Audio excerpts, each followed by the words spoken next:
kerjanya ya gini doang. Jadi ambilin takari, terus ya ini takari ada kadang masih ada terinya ya, diambilin terus disusun kayak gitu. Ini biasanya suka macet teman-teman mesin di depannya. Jadi ya harus ada orang yang ngejaga. Terus saya sambil ini juga nyusun. Nah, nyupir forklift juga. Nah, ini bawa ke depan kayak gitu. Jadi ya narik sendiri gitu, nggak ada yang dorong. Ini 50 susun teman-teman. Jadi ya kalau di Korea Selatan sendiri kalau udah bisa forklift sih lumayan. Kalau misalkan ini walaupun saya kerja di Pising ya.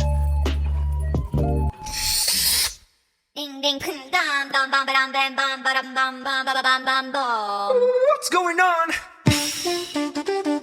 Halo, assalamualaikum warahmatullahi wabarakatuh. Selamat datang kembali di channel di channel teman-teman semuanya. Semoga sehat selalu. Kali ini Didi bakal cerita tentang pekerjaan keseharian Didi di pabrik teri. Nah, seperti teman-teman sudah lihat, kita langsung saja cerita keseharian Didi ya. Di sini sudah teman-teman lihat ada yang lagi packing teri. Nah, ini lagi masukin teri ke kardus ya, dengan berbagai macam ukuran teman-teman.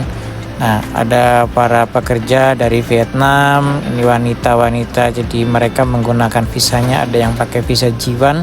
Jadi rata-rata mereka semuanya punya keluarga di Korea Selatan, maksudnya entah itu abang, adik atau pamannya. Nah, di sini kerjanya rata-rata mulai dari jam 7 pagi sampai dengan jam 5 sore. Tapi kalau lagi musim banyak teri, kadang bisa sampai malam teman-teman. Didi sendiri bertugas menjaga di depan mesin ketika takari ataupun nampan yang yang ada lubang-lubangnya ini, tempat teri ini macet, jadi harus standby di situ. Kadang ada teri juga yang tertinggal teman-teman. Jadi ya begitu, kerjanya gini doang. Jadi nyusun takari, ngawasin takari di depan kayak gitu. Terus Didi juga nyupir forklift, dibawa ke tempat penyimpanannya, jadi disusun itu. Nah, ini macet kayak gini teman-teman.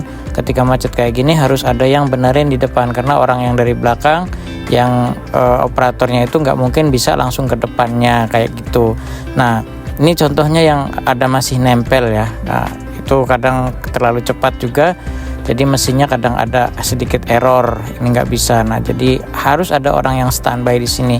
Ini salah satu pekerjaan di pabrik teri atau pabrik pengolahan mesin teri, pabrik pengolahan ikan teri. Dan di sini juga bukan hanya ikan teri ya, ada udang juga, kadang juga ada kultuki. Kultuki itu kayak anak cumi yang kecil-kecil. Nah, Didi sambil selain menjadi operator forklift juga ya. Kalau di Korea Selatan sendiri, operator forklift tidak hanya bisa ongkang-ongkang kaki seperti di Indonesia fokus di forklift ya, tapi harus ya multi gitu, ngerjain ini ngerjain itu gitu. Jadi kalau di Korea Selatan sendiri harus seperti itu, memang dituntut seperti itu gitu. Walaupun yang lain memang kalau paksa fokus di paksa kayak gitu. Jadi teman-teman yang masih ujian untuk ke fishing, tidak selamanya fishing itu di laut. Jangan sampai teman-teman beranggapan kalau fishing itu selamanya di laut. Ya memang untuk mengasah untuk mengasah ujian keterampilan teman-teman, sebaiknya persiapkan kalau misalkan dapatnya yang tidak kita inginkan atau dapat yang di laut, karena tidak selamanya dapat di darat juga. Panjang ceritanya untuk bisa seperti ini teman-teman, untuk bisa bekerja di pabrik teri ini. Didi bekerja di pabrik ini sudah 3 tahun dan kontraknya sudah 5 tahun menjelang 10 bulan terakhir ya. Nah, di sini awalnya Didi bekerja di kapal tongbal, yaitu kapal tongbal ataupun bubu yang menangkap kepiting. Tapi ada banyak macam ragamnya tongbal itu teman-teman ya. Selama 2 tahun di kapal dan kapalnya dijual, dan Didi ditawari untuk pindah ke kapal lain atau pindah ke pabrik kayak gitu katanya. Lah, otomatis Didi langsung minta pindah ke pabrik saja. Jadi ya walaupun sama-sama capek, tapi minimal tidak ada resiko buruk gitu. Walaupun namanya kecelakaan, namanya nasib buruk itu tidak ada di kalender teman-teman.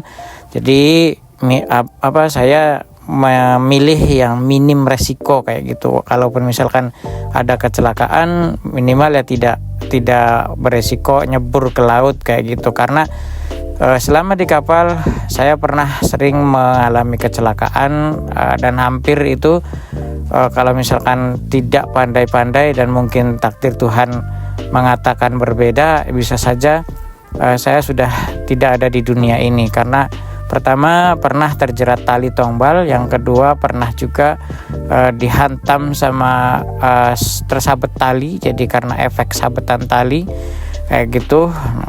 Nah ini teman-teman, satu tumpuk ya, kita terlepas dari kapal tombal, di sini satu tumpuk itu 50 pieces ataupun 50 buah, dan dibawa ke depan menggunakan forklift. Dan ini ada kayak gerobaknya itu yang di depan itu bagazi kalau di sini ya.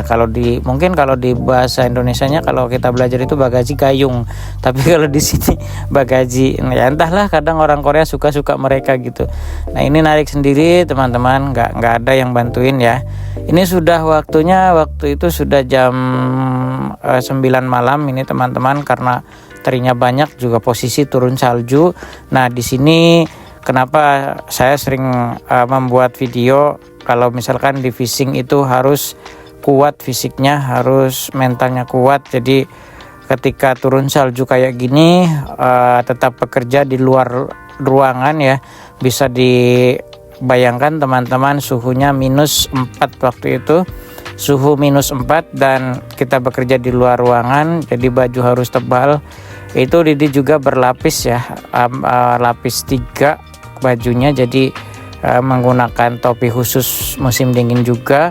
Dan ya kayak gitu teman-teman, engap sih engap, cuman ya mau bagaimana lagi, daripada kita ngedrop karena kedinginan ya harus memakai pakaian yang sebenarnya itu agak sedikit sakit di pundaknya. Dan kalau misalkan kelamaan itu nggak dikendorin, resletingnya itu agak sedikit sakit jadi pundaknya, karena terlalu berat. Mungkin itu ada sekitar 1,5 kilo dari celana dan bajunya itu, belum lagi kita berlapis-lapis teman-teman. Ya kita beralih ke teman-teman yang sedang packing di sini ya. Nah di sini teman-teman ada yang packing itu namanya Seu Sombyolgi, dia menggunakan angin jadi memisahkan antara udang dengan teri. Nah di sini di Korea Selatan kalau misalkan musim dingin terbilang mahal untuk biaya hidupnya. Kenapa? Bisa teman lihat di belakang itu ada pemanas ya, bukan hanya 1 unit tapi terdapat kurang lebihnya 3-5 unit pemanas untuk bisa para pekerja ini menghangatkan badannya ya. Kalau misalkan nggak kayak gini, mereka akan kedinginan dan akan bolak-balik menuju ke tempat pemanas yang disediakan biasanya di sudut-sudut ruangan ini ya. Ada di sudut-sudut ruangan ini tuh ada pemanas ruangan juga, kayak semacam AC yang bisa panas dingin kayak gitu. Tapi disiasati memakai unit yang lebih kecil. Dan ini satu dus atau satu pakse itu 1,5 kilo teman-teman ikan terinya. Dan kali ini Didi sedang bertugas melipat. Nah ini ada jadi dilapisi plastik. Nah bukan dilakban lagi ya, tapi cuma dilipat lagi karena akan di sini pakainya sistemnya bending ketika masuk ke distributor. Nanti diambil sama distributor teman-teman. Nah jadi ini untuk terinya dari, kalau ini ukuran terinya yang agak kecil teman-teman. Nah jadi untuk teman-teman yang barangkali mau ke fishing nanti dapat di kapal dan bosnya punya pabrik teri, teman-teman bisa perlancar ataupun belajar bahasa Korea. Dan nantinya kalau misalkan ini minta pindah ke pabrik teri saja, nanti kerjanya kayak gini teman-teman ya. Ada masanya kerjanya itu enteng atau sama sekali ya, misalkan dari jam 7 sampai dengan jam 5 sore itu rutin. Atau misalkan lagi musim rame, lagi musim banyak tangkapan, itu kadang bisa nyampe jam 12 malam kayak Didi sendiri ya. Dan semangat selalu untuk yang lagi menunggu SLC di tahun 2025, karena kemarin tanggal 17 kalau nggak salah dilihat itu sudah terbit beberapa SLC. Dan untuk teman-teman yang masih menantikan, semoga secepatnya dapat kabar baik. Jangan lupa yang belum di subscribe channel Didi, di subscribe dulu ya, cari di channelnya untuk mensupport kami biar lebih semangat lagi membuat konten yang semoga bisa menjadikan informasi berguna bagi teman-teman CPMI semuanya.